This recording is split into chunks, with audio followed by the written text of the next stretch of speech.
Sodomy, I enjoyed this act of sodomy. You must think it's very odd of me. Oh wait, we started recording. Oh no! Yeah, Uh, that makes me wonder. We have so many of the Disney musicals on stage. How have we not seen a live version of Meet the Feebles? This is hello. This is Greg Smalley on Pod 366, a Weird Movies podcast. Joined today by Giles Edwards, and I was singing that because I just acquired and I messed up the lyrics. Strangely, they're such simple lyrics. I just acquired a copy of the Meet the Feebles soundtrack. It came in the mail, I think, yesterday or 2 days ago. You lucky Very, dog. very rare. I got it from an estate sale of a Hollywood special effects guy. Died, had a huge CD collection of rare soundtracks, sold it online. I grabbed 4 of them, Meet the Feebles being one, and Tetsuo the Iron Man, which is incomplete, but it's a compilation of that. And what was the other one? I got some Jerry Fielding compilation and it'll come to me. That's not really important. You don't care, but that's Well, why. that's all right. We've probably got some time to kill. And I'm curious, is the cool jazzy spacey number on the soundtrack you got? Of Meet the Feebles, or No.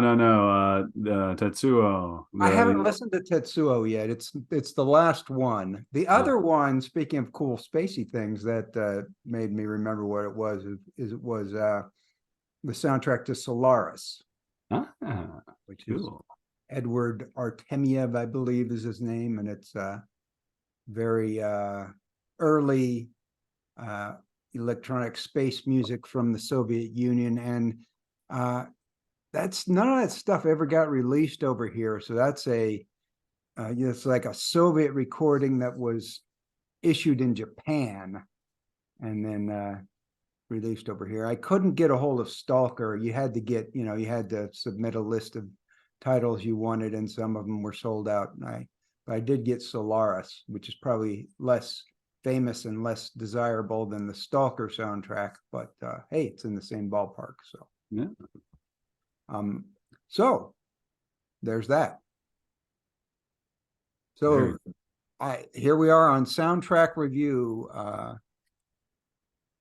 Soundtrack Review podcast.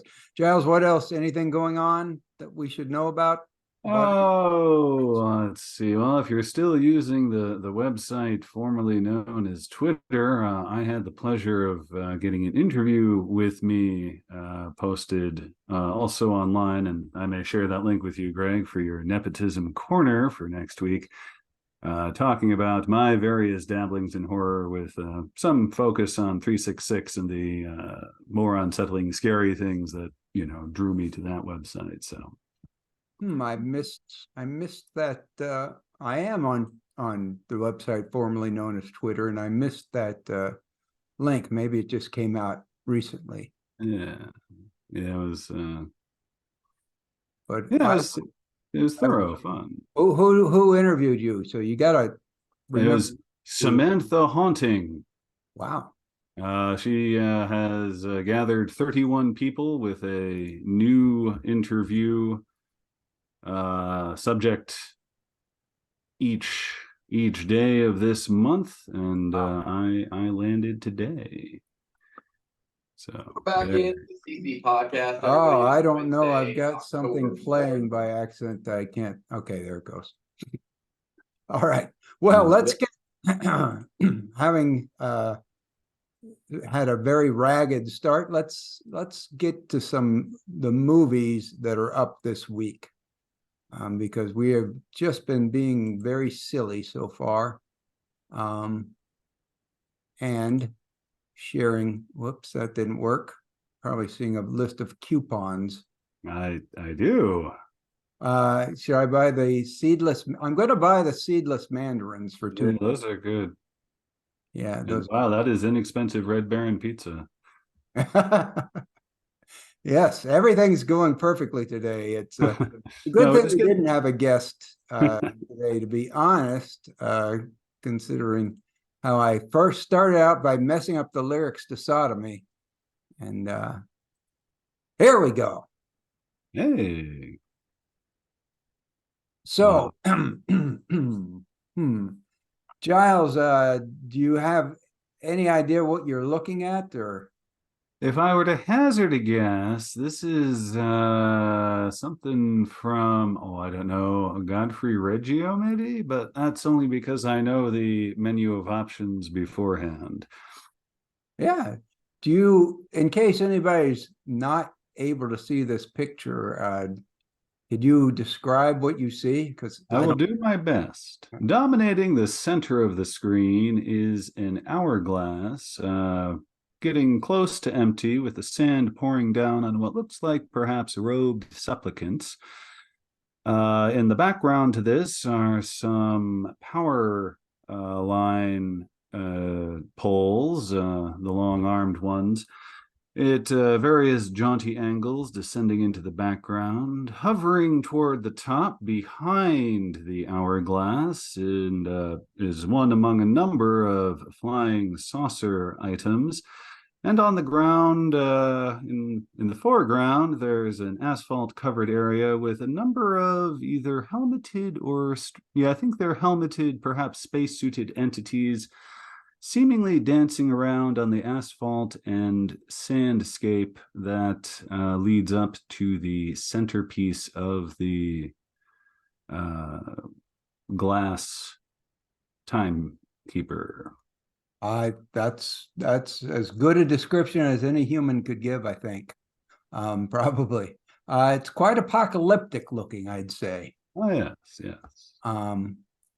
And this is a still from Once Within a Time by Godfrey Reggio, as you said, who's most noted for the Qatsi series, which I can't pronounce the pronounce it for me, Giles. Koyaanisqatsi. Koyaanisqatsi. Yeah, that's what he's most famous for. But now, growing older, he's put that aside and doing what he really wants to do, which is completely batshit surrealist montage experimental films. Which is a smaller leap for him than it would be for many, but still a leap worth mentioning. Right. Well, describe, in case anybody doesn't know what Koyaanisqatsi is, perhaps you can describe that, since I haven't actually seen it. Well, I will take advantage of our colleague's description of it. Shane Wilson reviewed this a few years ago and describes the plot, and I quote, "The film explores the fragile balance of humanity's use of and interaction with the natural world and the inexorable advance of time through montage, juxtaposing time-lapse and slow-motion photography." So from my recollection, having seen it about 2 decades ago in college, it was kind of like a very modern take on the either Berlin Symphony of a City or Man with Movie Camera kind of thing. Yeah, and very famously included a Philip Glass soundtrack that kind of was very successful collaboration, because it kind of brought Philip Glass to the eyes or ears of a lot of people for the first time who hadn't heard him. And then Philip Glass's name made the documentary a much bigger success than it otherwise would have been. And Philip Glass again supplies a new soundtrack for this one. This one has also some vocals in it from Sussan Deyhim, who is I believe she's a Moroccan singer, a very fine songstress with a very unique voice. Having seen the trailer for this, it does look truly insane. It's I did see one of Reggio's other movies, Visitors, which was sort of like the Qatsi movies, but it was mostly just slow motion shots of faces, both human and simian, and some landscapes. so very minimalist. This is obviously much more composed imagery that he's done. And if you watch the trailer, which will be on the site, you will see it is all quite a bit more bizarre than you would expect from anything Reggio has done before. Giles, did you see the trailer? I unfortunately failed so to do, but I'm sure your description is accurate. Well, it will be on the site, and you will find it quite bizarre and maybe baffling, and wonder how this is going to go on for feature length. Now, I am going to watch this movie and review it next week. I got a screener link. So I am very much looking forward to it. I imagine it reminds me of experimental movies of the 60s, the scenes I've seen. Something like there was one called, a very famous one called Our Lady of the Sphere, which was just a series of surreal images juxtaposed to music that only went on for like 10 or 20 minutes. This one goes on for quite a bit longer, but I expect it to be something like that. And I really like that movie. So yeah, it looks like this is 52 minutes, which I'm guessing is a prudent choice on the part of the filmmaker, because that leaves the 8 minutes needed for commercials when this is put on broadcast television. I could play PBS, probably not going to play ABC, but there's no more broadcast television anyway. So Yeah. it's all Netflix. It can be any length. So that's Once Within a Time, which Godfrey Reggio is describing as a bardic fairy tale. And it's going to be one of the big weird movies of the year. Don't know what kind of distribution it's going to get, given its very, very niche appeal. But it does have a oscilloscope behind them. So And Soderbergh. yeah. Oh, and Steven Soderbergh produced, as he produces a lot of interesting things, and he lends his weight to some stuff. So it's going to, it'll be on home video. It'll be streaming somewhere. It's debuting in New York City next week, and in Los Angeles the week after, and coming to a number of cities with art houses or museum type spaces in them. So it may not show up on home video until 2024, given how late it's releasing, but everybody should be aware of it and looking out for it when it comes. And that's Once Within a Time, which is our big ticket item this week. Next up, there is one other movie in theaters I thought we should mention. And there's a still from it. Giles, can you describe the still for people who can't see it? Maybe? Yeah, in the center foreground, it looks like a young woman, shoulder-length hair, heavy sweater or coat on, and what is a bit more fascinating than this phenomenon is the background, one of those delightful clusters of wild forest, albeit with a path stretching into the horizon behind the young lady in question, and the entire, guessing the entire spectrum that would normally be, any other color other than what it is crimson, which is very much dominating the still we have here, with the only variant of it being a sort of darker crimson and black of the treescape and the two shades of green of the articles of clothing worn by the young woman. Very Christmassy, I'd say. Yeah. Oh, Very precise. Oh, yeah. No doubt intended for a holiday release. Yeah, it's a holiday release, coming out in October, but it'll be It'll still be playing. They'll be playing in Christmas. Oh. It is Aberrance is the name in English. I don't know if it has a different name in its original language, because this is a Mongolian feature. It is a very rare Mongolian horror film called Aberrance.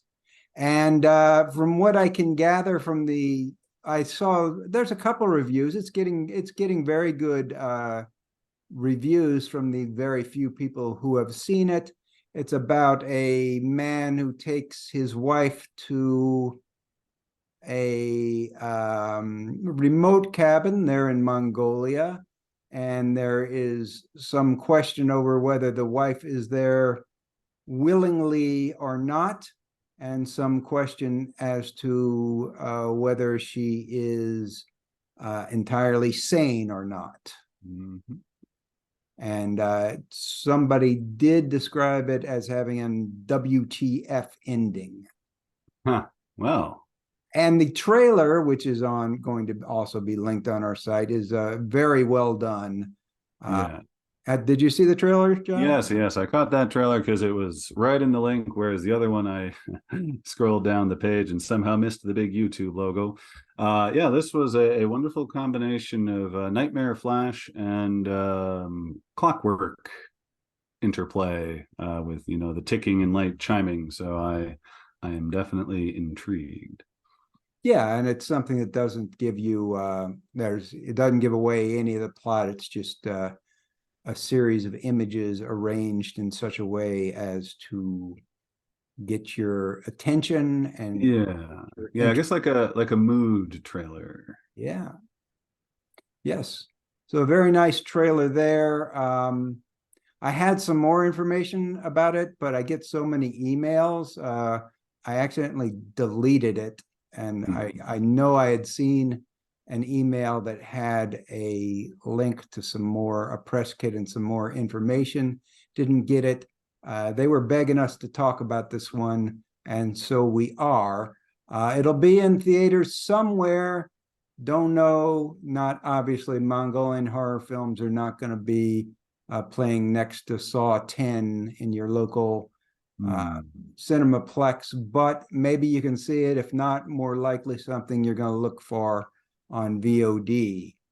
And we'll see if we can track that down too and talk about it in greater length at some point.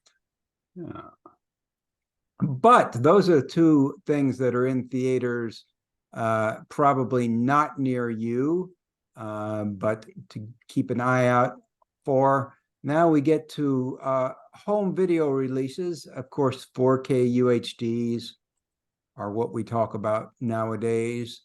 And the first one that's up is the next in Criterion's series of upgrades, at least that we're paying attention to. And it is Don't Look Now.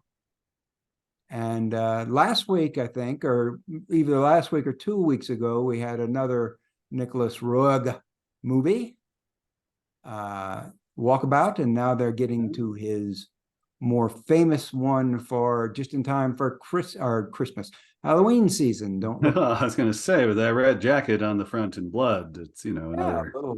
A little Christmassy. I do believe you've seen Don't Look Now, Giles. Why indeed, Greg, at your prompting, I not only saw it, but wrote a review for it, which is, as we speak, still slightly under wraps.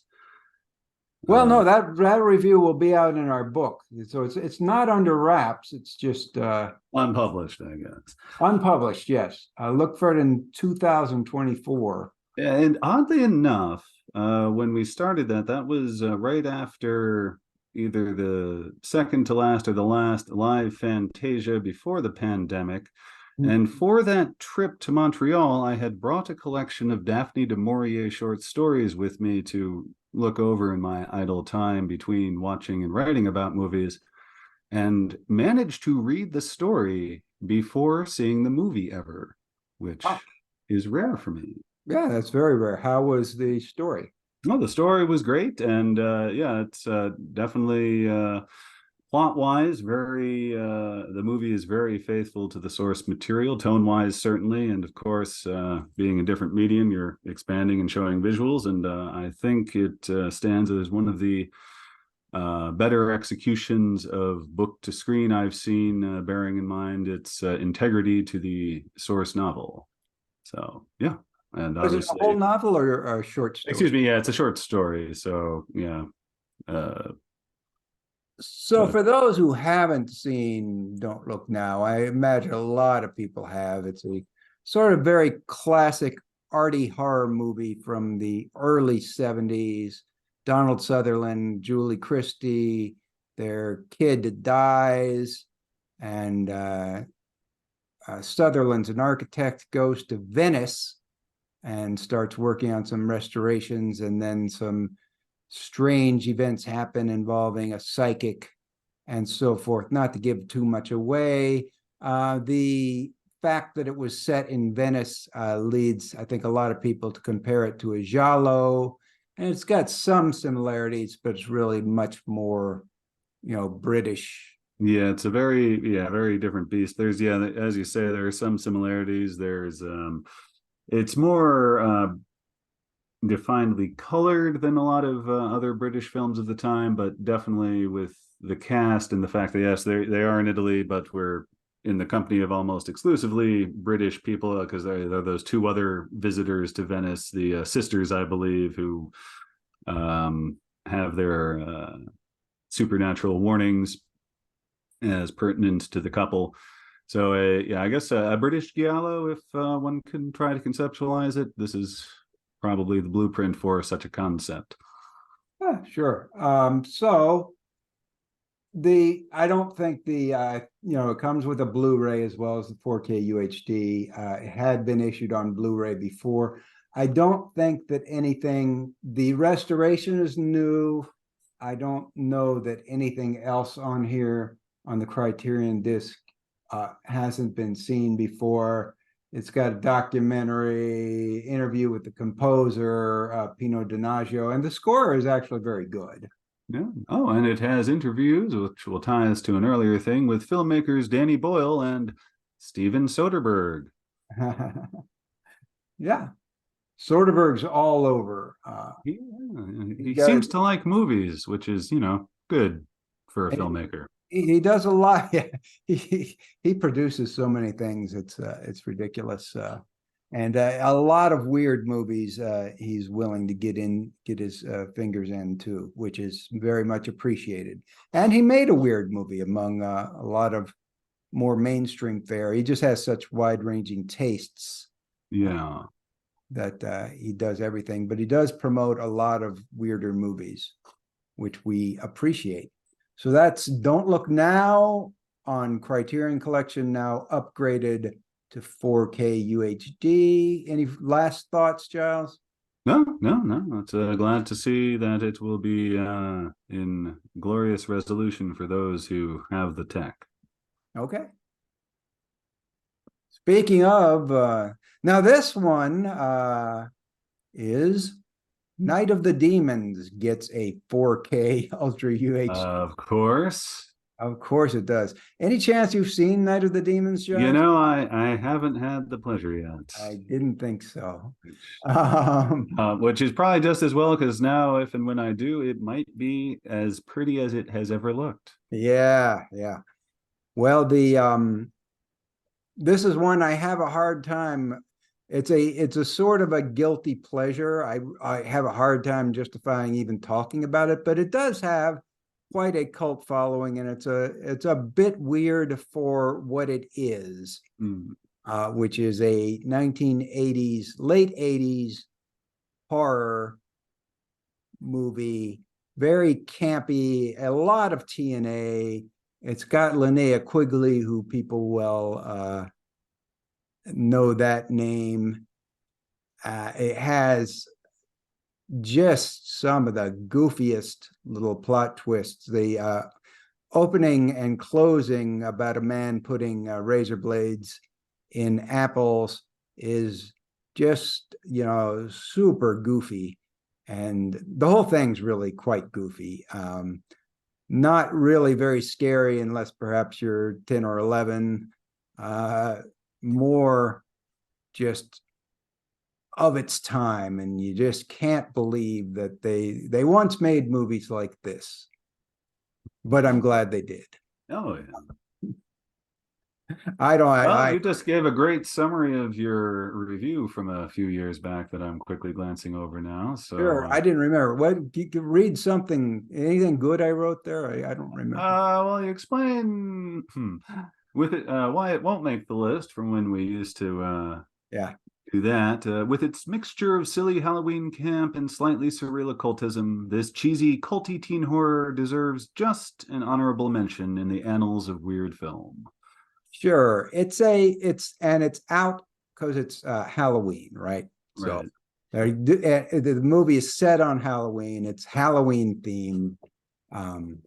So it's a good Halloween movie. Good kind of in quotes. Good because it doesn't take itself too seriously. The tagline is Angela is having a party.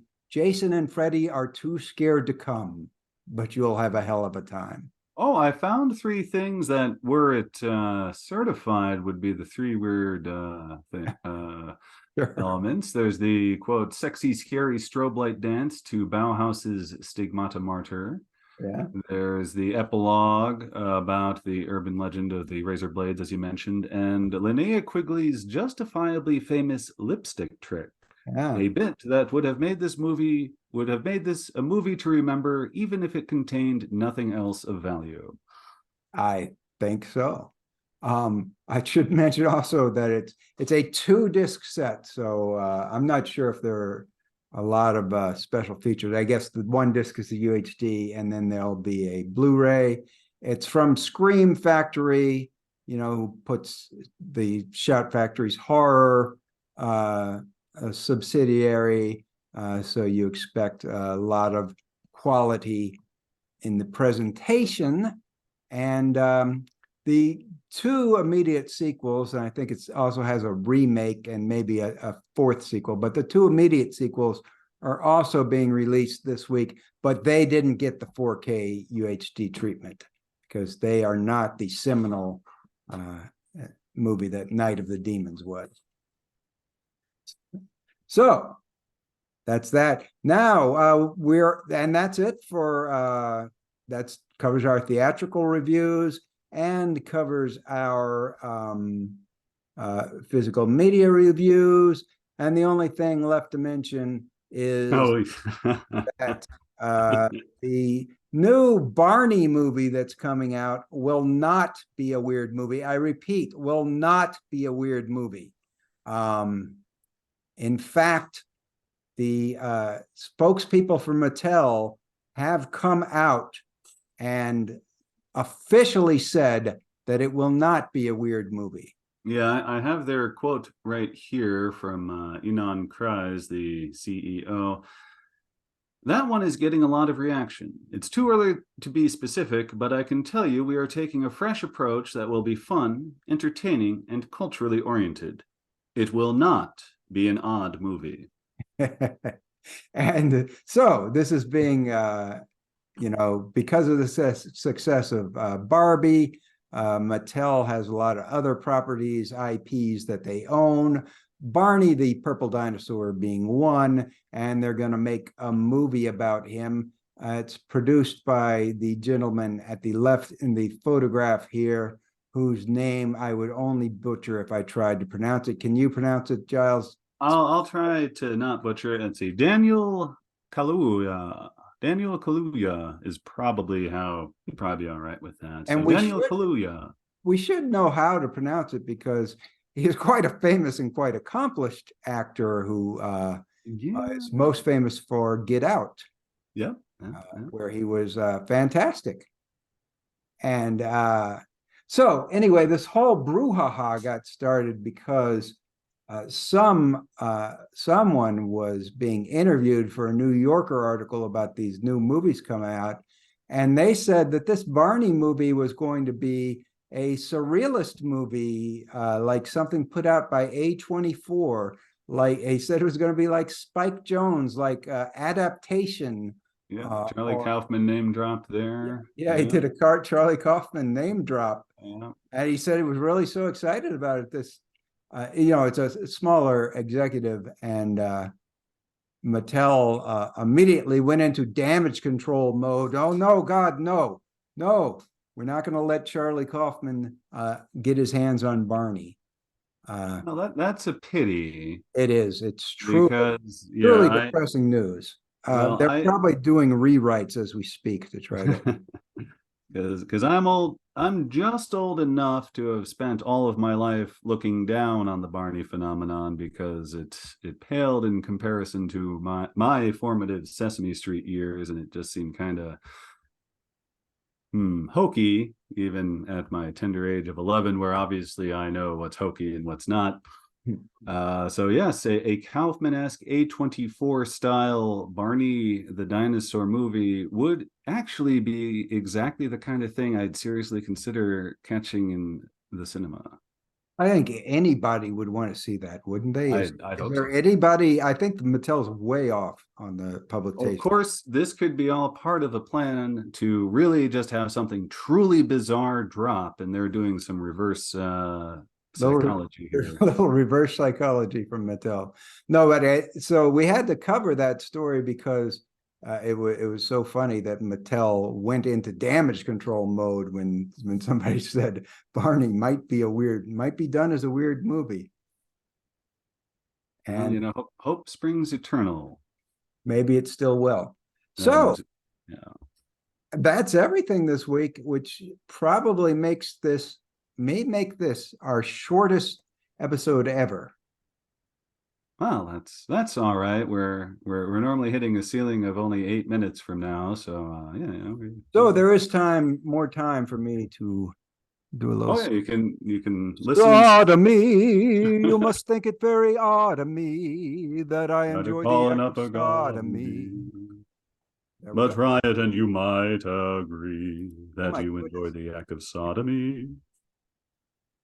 Giles has memorized the. Well, I saw it once on my own years ago, and that was troubling in its way. But then again, I had a series of buddies that unfortunately I lined it up so they all had to be exposed to this separately. So I've seen this film more than I would have otherwise.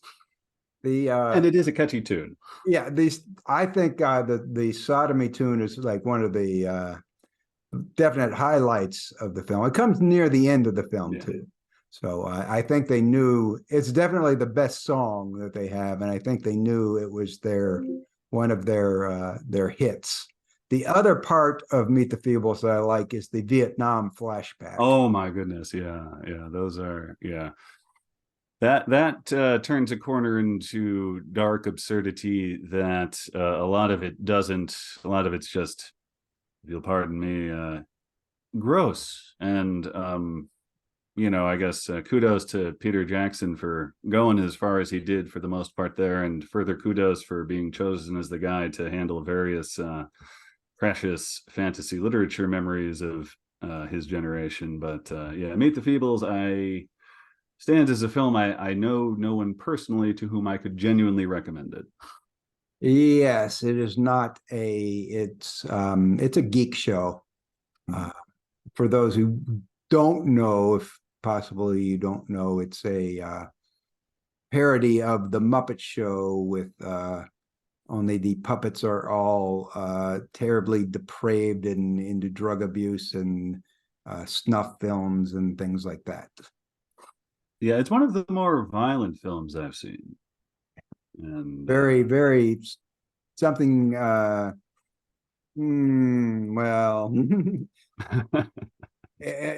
the sort of really nasty part about it is it almost feels like it was made so you would accidentally show it to kids. I mean, with that which seems pretty evil, but that was Peter Jackson before Lord of the Rings. Even up through because Bad Taste, Meet the Feebles, Dead Alive, that stands as a fine